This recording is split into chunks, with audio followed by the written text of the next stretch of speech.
Je vais vous poser la question de savoir, est-ce qu'on pourrait avoir plus d'idées sur les grands projets sur lesquels l'association Tabital Poulakou, autant au plan national qu'au plan international, a prévu de travailler?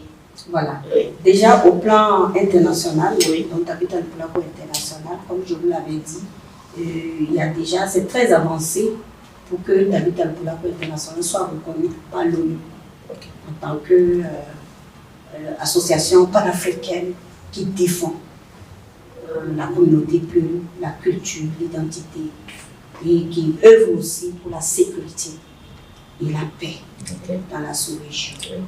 À part ce projet-là, est-ce qu'il y à a... part ce projet-là, il y a un projet pour la formation des femmes. Bientôt, le président de Tabital Poulakou International est annoncé au Bénin. Il viendra au Bénin. Quelle sera la spécificité de cette formation à l'endroit des femmes? Oui, c'est pour que les femmes soient plus autonomes, qu'elles puissent se prendre en charge.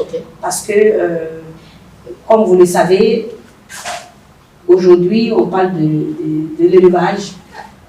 On sait toutes les difficultés que la communauté rencontre avec l'élevage. Donc, si les femmes sont bien formées à l'artisanat, surtout l'artisanat, parce que, je l'avais dit tantôt, la culture elle est riche par son artisanat.